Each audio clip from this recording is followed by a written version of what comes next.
Hello, my name is McGann, and I want to talk to you today not as any type of medical professional, but as somebody who has personally lived through it, how growing up with a narcissistic parent affects you as an adult, how it shaped how you grew up. Now, these issues are not one size fits all. I know people who had narcissistic parents that grew up totally differently than how I did. Some of those people are more self-sufficient than I feel like I am, and others grew up to be narcissists themselves. But I want to share with you what my life was like after growing up with a narcissistic parent and another parent who may have been a narcissist. He had a real bad Jekyll and Hyde thing going on, but maybe it was also just severe anger issues. I really don't know. But hopefully this will help some people see that they aren't alone. If the things I talk about are things that you can relate to, then you might want to see a professional counselor and try to get yourself as healthy as you can. A lot of these problems are really complex and they're really hard to sort out by yourself. But for starters, I feel like I haven't really grown up at all. I am wearing a sweater right now from Mabel of Gravity Falls, which is an animated show on the Disney Channel. And I like this kind of stuff. And I think that's because I was so emotionally sort of beat up as a child and not allowed to really be a child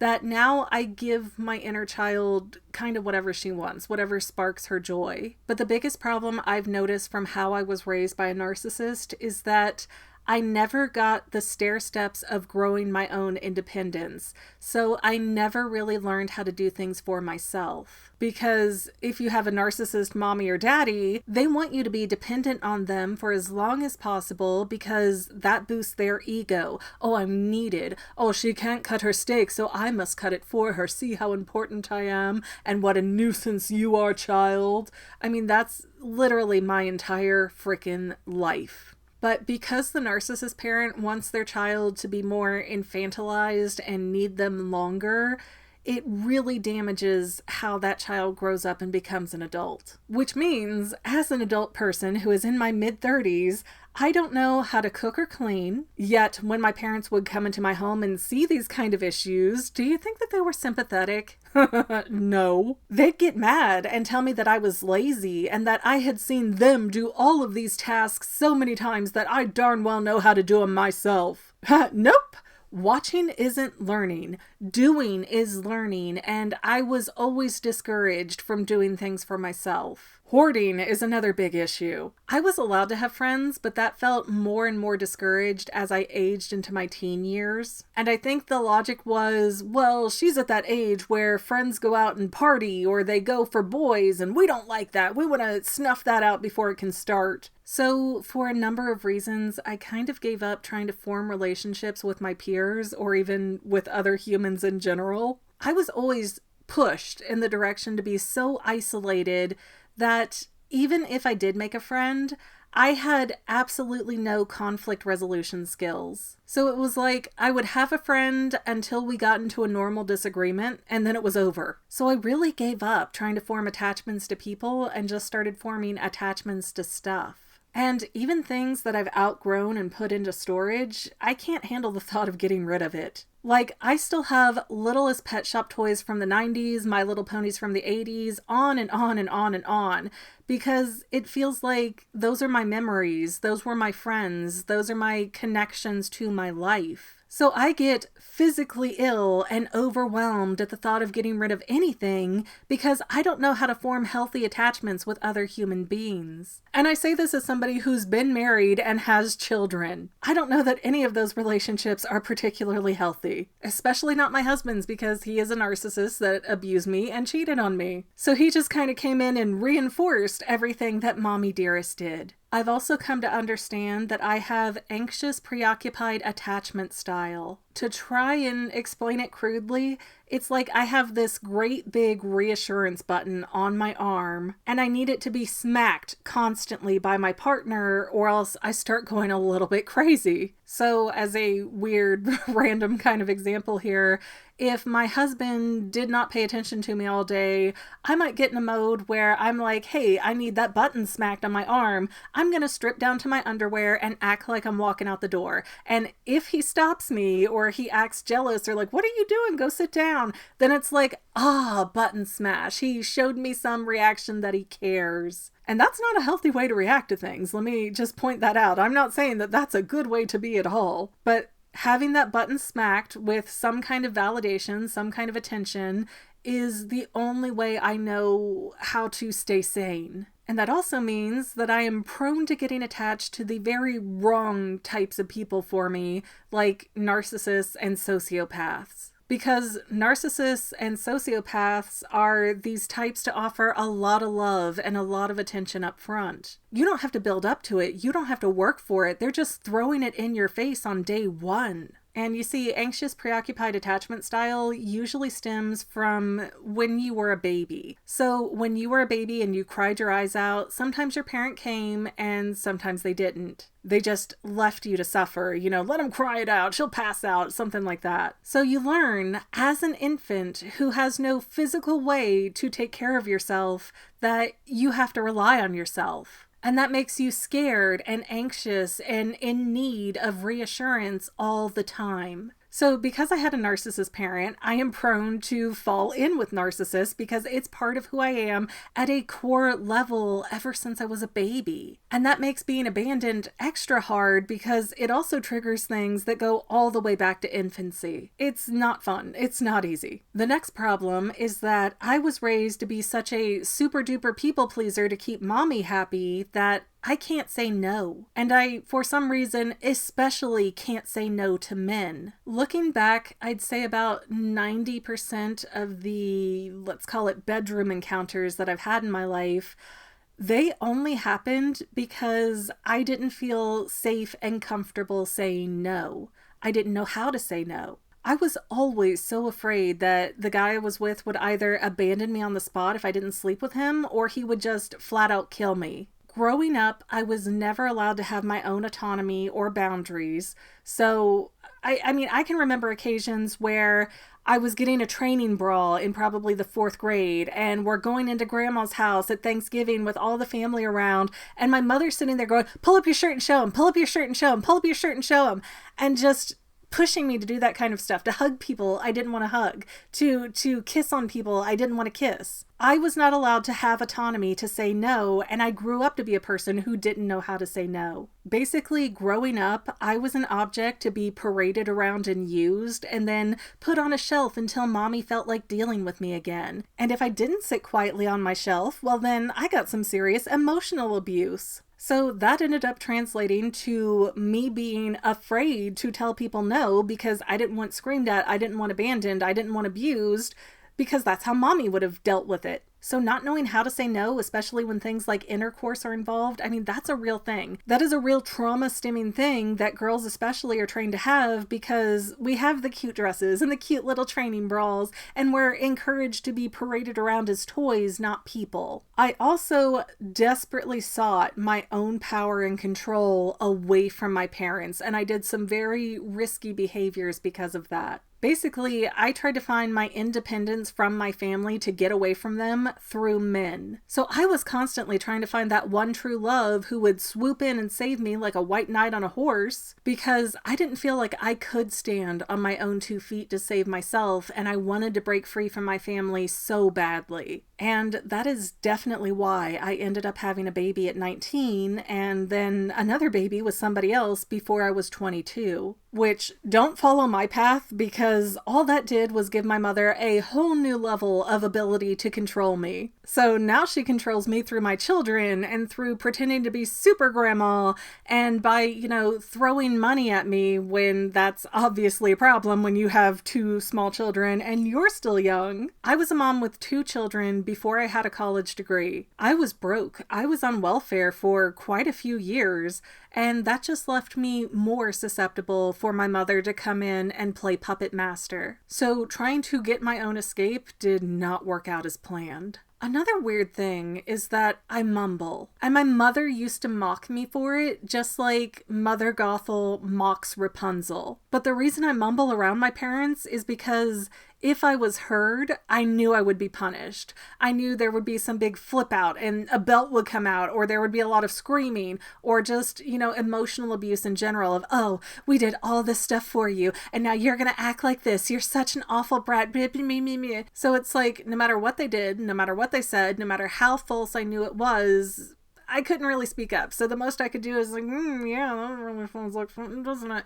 And then I'd be made fun of for that. Also, because of that issue where I was basically abused no matter what I did or said, I bottle up most of my feelings. Even as a kid, I would just put up with stuff and put up with stuff and put up with stuff until I snapped.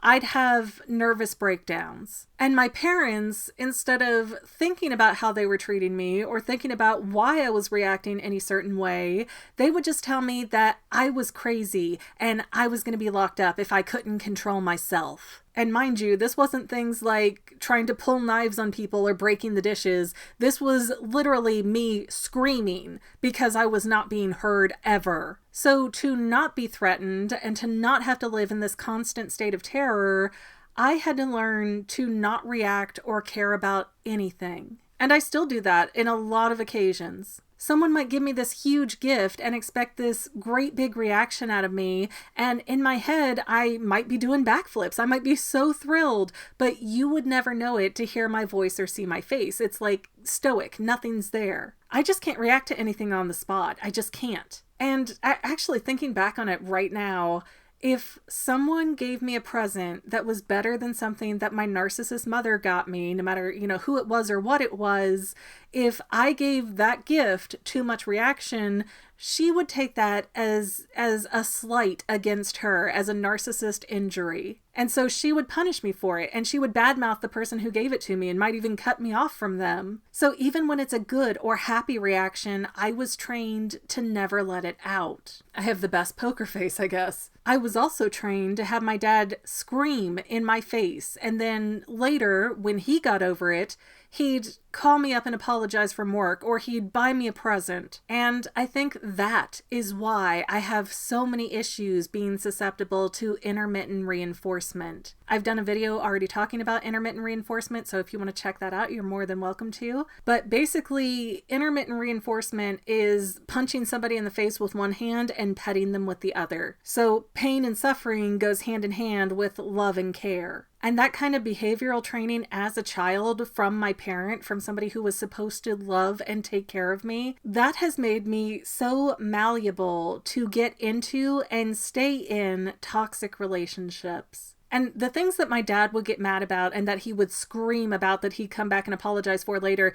they were the dumbest things. Like the scissors got put in the wrong drawer. Or I was cooking eggs on the stove and he came in and set his popcorn bowl that melted right on top of the red hot stove. And even things that I didn't mean to do, like if I got out of the truck and shut the door a little bit harder than I meant to, hours and hours and hours of verbal punishment. Usually followed by periods where I could not leave the room I was in, whether that be my room, the basement, whatever, and then he'd get over it and apologize or bring a gift. But my mother was constantly ready to be set off too. She was definitely her own type of minefield, but she rarely ever apologized. She was never wrong. So being emotionally and mentally abused is just what love looked like growing up. Honestly, I do not know what a healthy relationship looks like. And I talk about this with some of my friends that I wouldn't know if I got a boyfriend tomorrow if this was healthy or toxic. I wouldn't be able to judge it.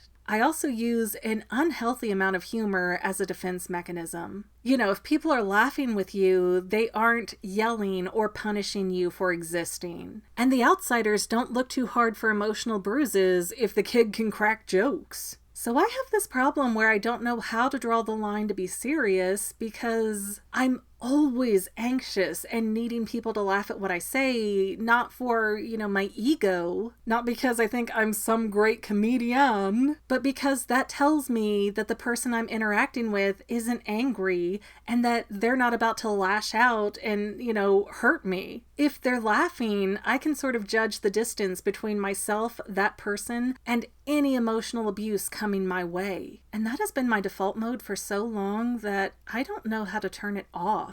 I actually make people upset and angry because of how sarcastic I get. Really, I think the hardest part of all of this is breaking the cycle and continuing it with the next generation. Because when your kids make you upset, the default thing that you want to do in your brain is what you grew up seeing, the only thing you know to do in these situations. And that's what your parents did to you. And I've caught myself doing that time and time again. I've even had my parents yell at me for doing things that they themselves did. And I really have had to retrain myself to walk away and think for a minute before I react. Because I don't want to repeat those patterns of abuse. I don't want my ancestral legacy to be some drier cycle of doom. And I'm not perfect, but I have definitely had an easier time and gotten a lot better as time goes on. I'm sure my first kid would tell you that my third child gets it a lot better than he did. But at the end of the day, all you can do is try to be self-aware, do better, learn from your mistakes, and definitely try to learn from your parents' mistakes.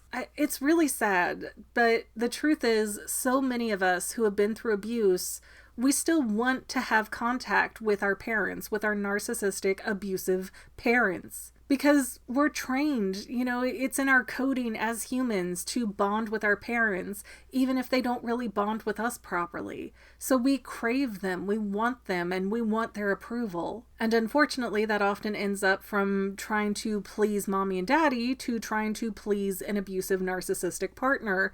That's certainly been what happened to me. And I had no idea why things were going that way, why I was choosing the types of men that I do. But if I look at it, my first husband was very Jekyll and Hyde personality, just like my father. So out in public, he was the nicest, sweetest, most docile person. But you close those doors and it's, how dare you? How you messed up? You put a toe out of line. And just freaking out on you. And then my second husband is my mother. They act identical to each other. So, I mean, people who say, well, you're 18, so what your parents did don't matter anymore. It doesn't count. This is all on you. I don't believe that's true, because when you grow up and you're trained to be a certain way and do certain things and live in this certain box, you don't just turn 18 and that all magically gets erased. You don't get a whole new set of programming. The programming that gets installed as a child is sometimes permanent. If you can relate to this, I am so sorry. But I hope hearing that other people are going through the same kind of struggles helps you out a little bit, at least emotionally. I know for years and years, I just felt like I'm doing everything wrong with my second husband. He hates me. This is all my fault. What did I do? How can I fix this? What's wrong with me? And then I stumbled into a support group for spouses of people with mood disorders, and all the same tactics, the exact same quotes that I got from my husband, all these other people were reporting identical stories. And that's when I really started to open my eyes and see that maybe this is not all me. Maybe I'm not doing something wrong. Maybe this is actually a problem with him. And now, after having my heart ripped out enough times, I'm seeing the pattern of how I picked him because he was like my mom. And that was familiar to me. That felt normal. That felt right. Because love is not respect when you have a narcissistic parent. Love is abuse. Stay safe, guys. Stay mentally well. And remember to always put yourself first, because the narcissist is always going to put themselves first.